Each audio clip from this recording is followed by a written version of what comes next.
So hello everyone, welcome to civil step Himachal. तो आज का हमारा जो सेशन रहेगा वो बेसिकली रहेगा सब इंस्पेक्टर के एग्जाम को लेके। जैसे कि आप सभी जानते हो दोस्तों कि हर 1-2 साल के बाद एचपी पुलिस सब इंस्पेक्टर की रिक्रूटमेंट के लिए वैकेंसीज अनाउंस करती है।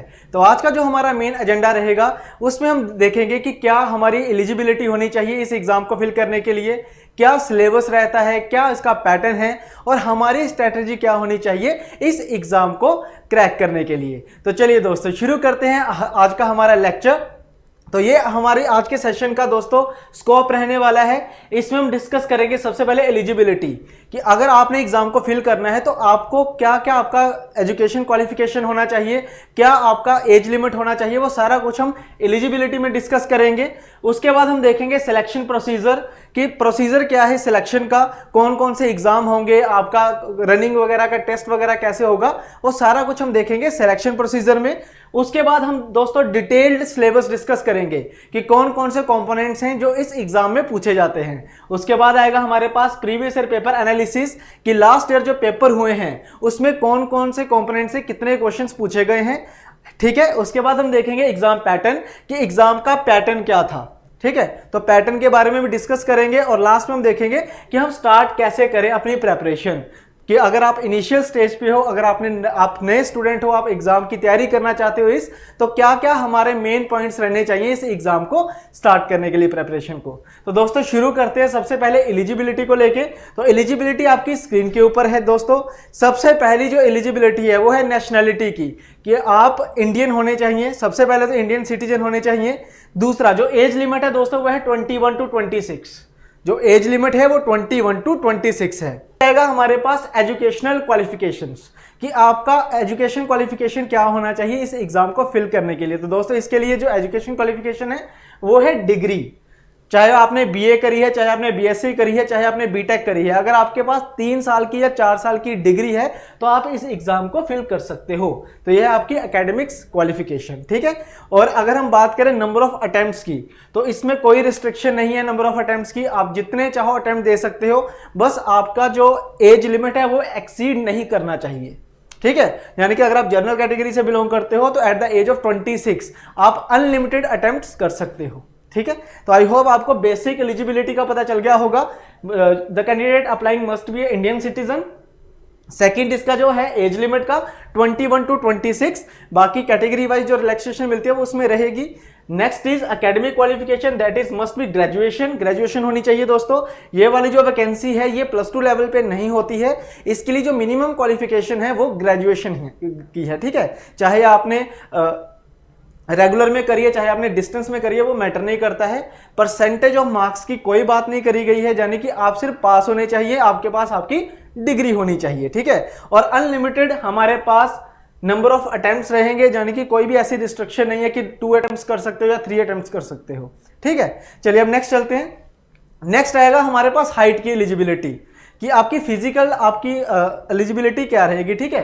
तो अगर हम बात करें दोस्तों एचपी पुलिस एसआई की एलिजिबिलिटी ऑफ फिजिकल एग्जामिनेशन, तो जनरल कैटेगरी की जो हाइट है मेल की अगर हम बात करें तो 5 फीट 6 इंचेस, फीमेल की बात करें 5 फीट 2 इंचेस, ठीक है।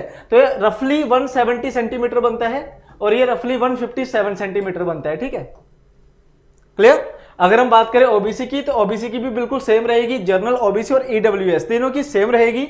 एससी एसटी में थोड़ा सा इसमें आपको रिलैक्सेशन मिल जाएगा, कि एससी एसटी की जो मेल की जो हाइट होगी वो 5 फीट 4 इंचेस है और हमारे पास फीमेल जो है उसकी 5 फीट है, यानी कि ये रहेगा 152 सेंटीमीटर और ये आ जाएगा हमारे पास 165 सेंटीमीटर, ठीक है, इस तरीके से। तो आई होप आप सभी को ये चीज समझ आ गया होगा। ये लगभग 163 सेंटीमीटर होता है, ठीक है, रफली मैं बता रहा हूं आपको, बाकी 5 फीट 4 इंचेस होगा, ठीक है।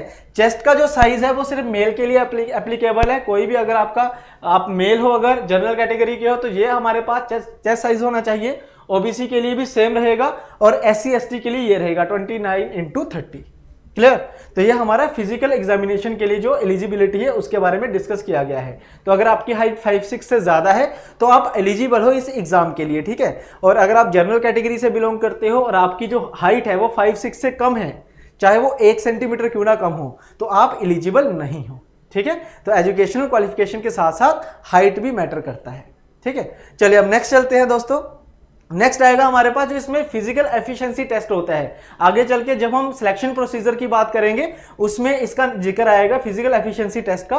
मैं आपको बता दूं दोस्तों कि अगर आप एग्जाम क्लियर कर लेते हो तो सेकंड जो स्टेज होती है वो फिजिकल एफिशिएंसी टेस्ट की होती है, इसको पीईटी बोला जाता है।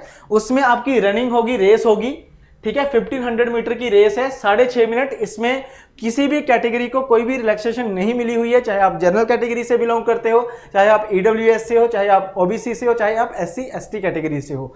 आपको 1500 मीटर की रेस कंप्लीट करनी है with in 6 minute and 30 seconds, ठीक है। और इसके लिए आपको सिर्फ एक चांस मिलेगा, मल्टीपल चांसेस नहीं होंगे, एक चांस मिलेगा, ठीक है। उसके बाद आएगा हमारे पास हाई जंप। हाई जंप की दोस्तों अगर हम बात करें तो 1.2 मीटर का है, जो मेल कैंडिडेट्स की बात कर रहा हूं मैं अभी, ठीक है। तो 1.25 मीटर्स का हमारे पास हाई जंप होगा। 3 चांसेस मिलेंगे आपको, ठीक है। और यहां पे भी आपको 3 चांसेस मिलेंगे ब्रॉड जंप के, यानी कि लॉन्ग जंप जो होता है, और वो कितना है हमारे पास 4 मीटर्स का, 4 मीटर्स का, ठीक है। समझ गए बात को, 3 चांसेस मिलेंगे। ऐसे अगर मैं फीमेल्स की बात करूं तो इसमें थोड़ा सा क्राइटेरिया डिफरेंट हो जाता है। जैसे मेल के लिए 1500 मीटर की रेस थी 6 मिनट्स एंड 30 सेकेंड्स में, फीमेल के लिए वही 800 मीटर होती है इन 4 minutes and 15 seconds, 4 minutes and 15 seconds, ठीक है। और हाई जंप की बात करें तो हाई जंप है 1 मीटर का, 3 चांसेस, वही 3 चांस मिलेंगे।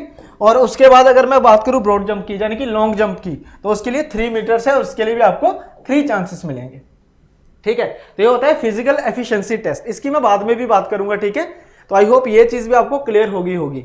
अब ये वाला जो टेस्ट होता है ये होता है रिटन टेस्ट के बाद, ये होता है रिटन टेस्ट के बाद। अब नेक्स्ट देखिए दोस्तों सिलेक्शन प्रोसीजर। सिलेक्शन प्रोसीजर के बारे में भी आपको पता होना चाहिए।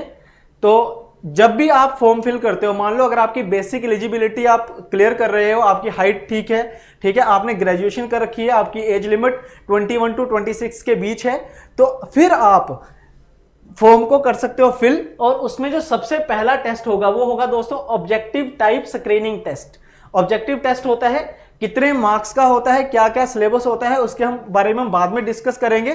पहले बेसिकली देख लो, एक ऑब्जेक्टिव टाइप हमारा टेस्ट होगा।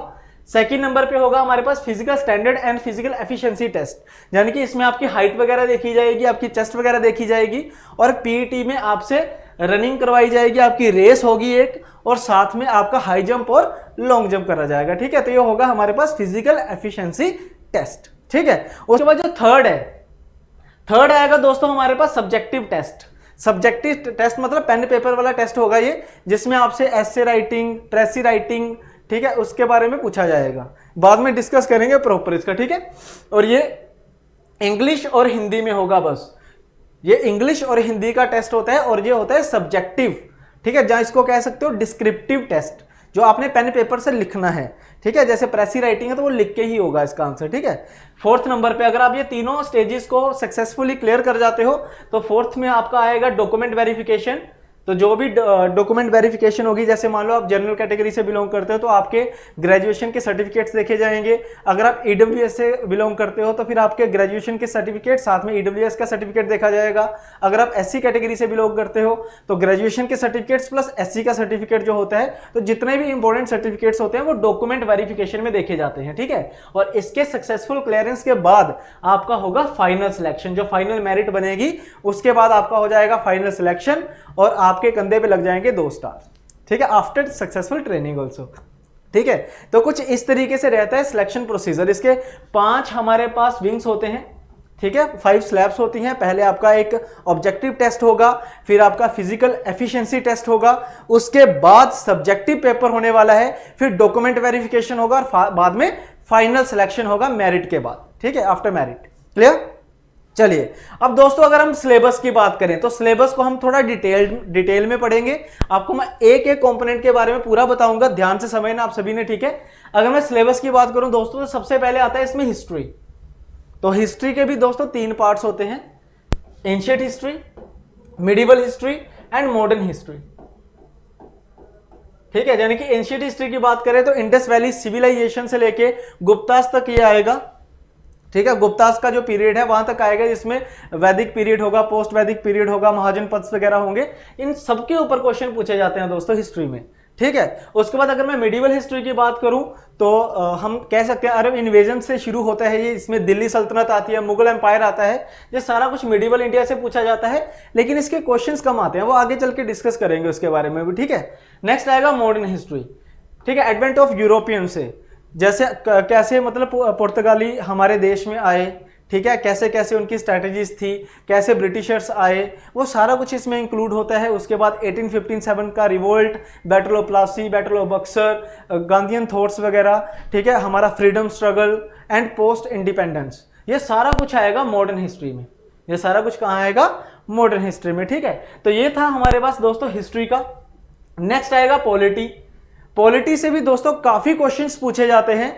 इसमें प्रियम्बल के ऊपर क्वेश्चन पूछ ले जाएंगे आपसे, फंडामेंटल राइट्स के ऊपर क्वेश्चन पूछेंगे, फंडामेंटल ड्यूटीज, ठीक है, पार्लियामेंट के ऊपर क्वेश्चन आ सकते हैं, प्राइम मिनिस्टर, गवर्नर्स के ऊपर क्वेश्चन पूछे जा सकते हैं। तो ये सारा हमारे पास रहेगा पॉलिटी का सिलेबस, ठीक है। नेक्स्ट आएगा ज्योग्राफी। ज्योग्राफी में आपको इंडियन ज्योग्राफी ही आएगी दोस्तों। एग्जाम में जो क्वेश्चन बनते हैं वो इंडियन ज्योग्राफी के ऊपर ही बनेंगे, आपको वर्ल्ड ज्योग्राफी पढ़ने का जरूरत नहीं है, ठीक है। तो इंडियन ज्योग्राफी के ऊपर ही आपको क्वेश्चन पूछे जाएंगे। नेक्स्ट आएगा दोस्तों हमारे पास इकोनॉमी। इकोनॉमी से जो बेसिकली क्वेश्चन पूछे जाते हैं उसमें मॉनेटरी पॉलिसी के ऊपर क्वेश्चन आते हैं, जो अगर मैं प्रीवियस ईयर पेपर की भी बात करूं तो उसमें भी हमारे पास मॉनेटरी पॉलिसी के ऊपर ही क्वेश्चन पूछे गए थे। इसके अलावा मनी मार्केट के ऊपर, फाइनेंशियल मार्केट के ऊपर क्वेश्चन बन सकते हैं, आपका इन्फ्लेशन डिफ्लेशन के ऊपर क्वेश्चन आ सकता है। तो ये सारा कुछ हमारा इकोनॉमी का सिलेबस रहता है, ठीक है। बाकी हम और भी लेक्चर लेके आएंगे जिसमें जो स्पेशलाइज्ड टीचर्स हैं, जैसे जो टीचर आपको इकोनॉमी पढ़ाएंगे वही टीचर आपको बताएंगे कि इकोनॉमी में आपने क्या क्या पढ़ना है। मैं आपको सिर्फ एक रफ आइडिया दे रहा हूं बस, ठीक है। जैसे मैंने आपको हिस्ट्री, पॉलिटी, ज्योग्राफी और इकोनॉमी का दिया है, वैसे ही आपको इंडिविजुअल टीचर बताएगा कि क्या क्या आपने पढ़ना है उस पर्टिकुलर कॉम्पोनेंट से, ठीक है। नेक्स्ट आएगा हमारे पास साइंस दोस्तों। साइंस में फिजिक्स, केमिस्ट्री, बायोलॉजी तीनों पार्ट रहेंगे। फिजिक्स भी आएगा, केमिस्ट्री भी आएगा, बायोलॉजी भी आएगा, बट बेसिक लेवल का आएगा, 10th लेवल का इसमें पूछा जाएगा, ठीक है। उसके बाद करंट अफेयर्स की दोस्तों अगर हम बात करें तो 6 to 7 मंथ्स के करंट अफेयर्स आपने देखने हैं, जिसमें नेशनल करंट अफेयर्स होंगे, इंटरनेशनल करंट अफेयर्स होंगे और आपके हिमाचल के करंट अफेयर्स रहे होंगे, ठीक है। तो ये वाला सारा हिस्सा बनता है दोस्तों हमारे पास जीएस का। जब भी हमारी नोटिफिकेशन आएगी, जो कि बहुत जल्द आने वाली है, तो जैसे ही हमारी नोटिफिकेशन आएगी उसके सिलेबस में जीएस लिखा होगा। तो जीएस का मीनिंग यही होता है दोस्तों, जनरल स्टडीज, जिसमें history, polity, geography, economy and science आता है, और करंट अफेयर आपको डिफरेंट आपको देखने को मिल जाएगा। क्लियर? नेक्स्ट चलते हैं हम एचपीजीके के ऊपर। दोस्तों अगर आप हिमाचल का पेपर दे रहे हो तो उसमें एचपीजीके का बहुत बड़ा रोल रहता है। ऑलमोस्ट आपको 10 to 15 क्वेश्चन जो है वो डायरेक्ट एचपीजीके के ऊपर पूछे जा सकते हैं, चाहे वो उसकी ज्योग्राफी के हो, चाहे उसकी हिस्ट्री के हो, ठीक है। तो एचपीजीके बहुत इंपॉर्टेंट है। अगर आप हिमाचल की तैयारी कर रहे हो तो एचपीजीके तो आपने पढ़ना ही पढ़ना है, ठीक है। उसके बाद आता है दोस्तों हमारे पास मैथ्स एंड रीजनिंग। इसके कम ही क्वेश्चन पूछे जाते हैं, ऑलमोस्ट 10 के अराउंड आपसे क्वेश्चन पूछे जाएंगे। और सबसे इंपॉर्टेंट लास्ट में रहेगा हमारे पास हिंदी एंड इंग्लिश।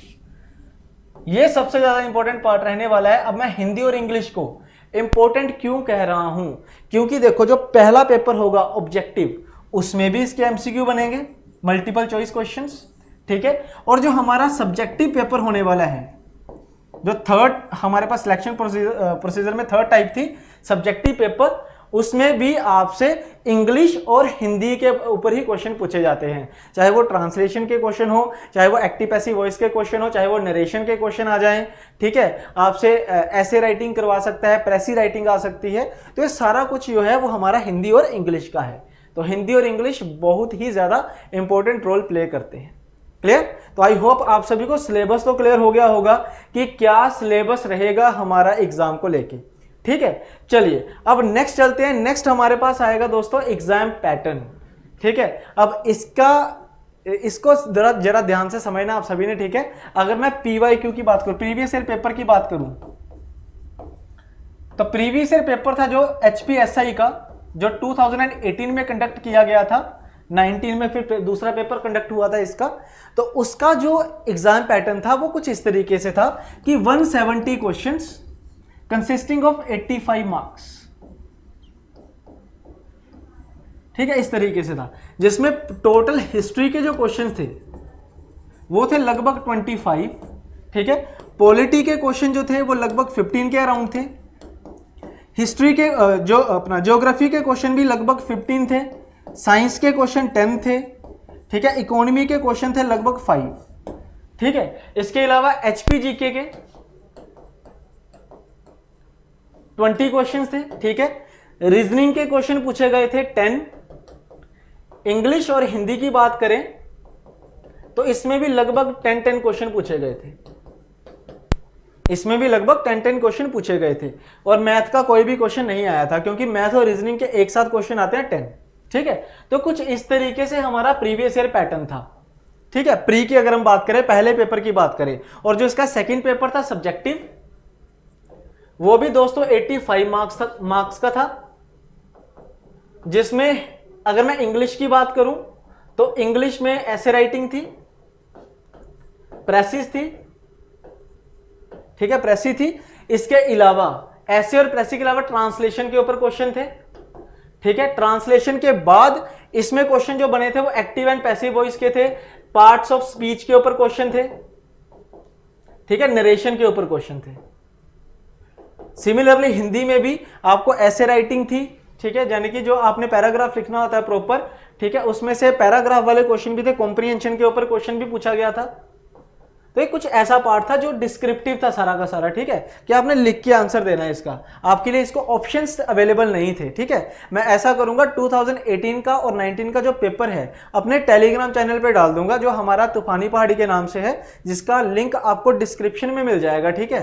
तो एक बार पेपर को आपने देखना जरूर है, तो आपको आइडिया हो जाएगा कि कैसे कैसे क्वेश्चन पूछे जाते हैं। जैसे ये 25 जो मैं क्वेश्चन कह रहा हूं हिस्ट्री के, उसमें से एंशिएंट के कितने क्वेश्चन हैं, मिडिवल के कितने क्वेश्चन हैं, मॉडर्न के कितने क्वेश्चन हैं, वो आपको खुद ही देखने को मिल जाएगा, ठीक है। अब ये तो था दोस्तों प्रीवियस ईयर पैटर्न, ठीक है। और अगर मैं बात करूं जो अपकमिंग एग्जाम होगा, जो इस साल कह रहे हैं कि सब इंस्पेक्टर का पेपर आएगा, उसका जो पैटर्न होगा दोस्तों वो मे भी डिफर कर सकता है। अब मैं ऐसा क्यों कह रहा हूं, इसके पीछे एक बड़ा स्ट्रॉन्ग रीजन है दोस्तों। जैसे कि अगर मैं बात करूं जेओए आईटी का पेपर, तो अभी तक जितने भी पेपर हुए थे जेओए आईटी के, है ना, junior officer assistant information technology, उसमें क्या होता था, ये वाला पैटर्न फॉलो किया गया था कि 170 क्वेश्चन होते थे 85 मार्क्स के।